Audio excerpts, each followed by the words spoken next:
When I first became coordinator of special education, I had been a principal for a while and at Kateri, and then became coordinator of special ed. And we had behavior classrooms sprinkled around the system, and they were congregated classes. The students would go to them, and we were lucky. I think 2 or 3 at that time, I think, when I was there. And we were lucky in that we had marvelous, marvelous teachers, some of whom went on to become principals and did great things in schools. And what we found was that these children did very well in those classes. And I used to say that it's scary because when you look at it, you've got a great teacher and a whole bunch of educational assistants, and you've got people standing up with machine guns. No, that's not true. But you did have wonderful things happening in the classroom. The kids would go back to their home school, and that afternoon would be in trouble.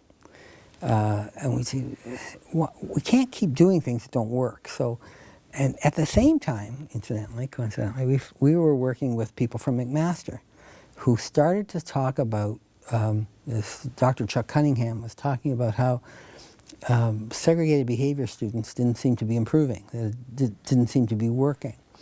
So we said, you know what, let's close the classes. They're not working. Why are we continuing to do it? The kids have to learn to behave in the setting that they're in. So we're going to use these wonderful teachers to become central behavior resource teachers, and then they'll go out and they'll train other special education teachers to deal with these kids, and let's see how things work. We also found that it was a lot like prison. You know, you send somebody to prison and they, for whatever the crime, and they learn about all kinds of other crimes. And we found that these kids really fed off of each other in these behavior classes and learned bizarre behaviors and acted out, and it really became a microcosm of what you hear about in the prison setting. So we got to a point where we started saying, no, we're not going to do that. Let's just close them down. It was difficult. I mean, remember, we had these behavior teachers who were outstanding, and they'd come and they'd say, you know, you've denied my reality. I've been doing this for 3, 5, 8 years, and we've had wonderful success. And by closing it down like that, you said, you're just telling everybody what I did didn't matter. And I said, no, that isn't the case at all. We need to grow from there. We need to change. We need to try different things. We know it could be better. What we had was okay, but we think we can do more. But that brought its own set of things, because we would have issues that would come up periodically, and I remember the whole issue of restraint was a big deal at the time, and we had these experts come in, and we had some children. This was an autistic child particularly, and they felt that it was the best way to restrain this young man was to get him down on his stomach and to gently rub his back. And we talked about it, and I said, there's something wrong with this. I mean, it just doesn't work for me. And I had this whole group of people who had been working at it, working with this guy, and I wasn't part of that. I wasn't part of the team that was looking at the solution. They thought they finally had a solution to keep this kid in school, to work with him. And everybody was really good about it, and here the boss is saying, something's wrong with this. I can't tell you exactly what it is, but something's wrong. And there's nothing wrong with it. What's wrong? And I said, well, I'm worried that as the day progresses, as the rubbing doesn't work quite as well, as Friday afternoon comes along and it's been a long, hard week, and he's sick of the rubbing and you're sick of the rubbing, and he forces his way back up, automatically it's going to be a knee in the back and a hand to the back of the head. And I said no. And we didn't say no very often. Remember, in our school system, that wasn't the thing to do. I remember going home that weekend and worrying about it, thinking, am I being arrogant? What's going on here? And I thought, no. At the end of the day, what this is about is what would happen if this were my child? Would I want my child to be restrained? Would I want that to happen? And the answer is no. If they did that to my child, I'd be furious. And so I wasn't going to allow that to happen to somebody else's child. And I went in prepared to tell them that, to have them come and say, you know, we've been thinking about it too. We wouldn't allow that to happen to our kids.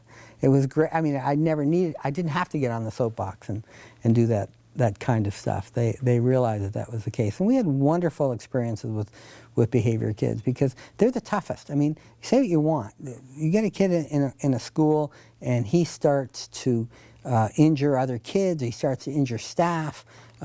People aren't as receptive to having that child sitting in the school. And how do you deal with a child like that? And what can you do? And we found ourselves, and we made all kinds of mistakes. I mean, we started off by saying, well, we'll hire a bigger woman, and then we'll hire a smaller man, and then a bigger man, and a bigger man, and two men. And pretty soon we had this phalanx of guards surrounding this kid, and it wasn't a good experience for them. It wasn't a good experience for the teachers. Nobody liked each other. And we started to work out ways, strategies to predict their behavior. What is it? What do we know is going to happen? What kinds of things happen just before he explodes or she explodes? Just before they start cursing? What kind of reaction do we give to that kind of behavior? How do the other kids react to that? Is there a way of getting things lined up so that we can predict when there's going to be explosive behavior? And it was, we started documenting when it would happen, and we found that some kids, by 2 o'clock in the afternoon, that was their day. They had had enough. We knew that we were going to have a problem, so we started saying, well, maybe we can dismiss them at 2 o'clock. Let's see if that works. Let's try it, and then we'll go to 2:15, and then to 2:30, and gradually work them into a full day. So we had pretty great experiences with that. You asked me earlier about consultants.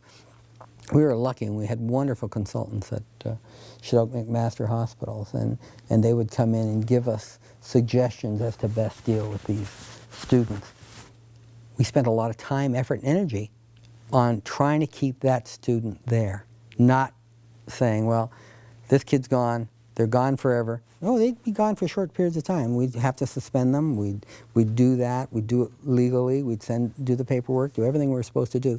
But while the kid was gone, and it gave everybody a chance to catch their breath again, it also signaled to the community that we have a real problem here and we need your help too. And we need mom's help, and we need the doc's help, and we'd get everybody together to try to work this through. Because if it didn't work in school, it wasn't going to work in society. And in school, they might get a suspension, but in society, they'd get arrested. So we needed to make sure that we could do what we can to make it better.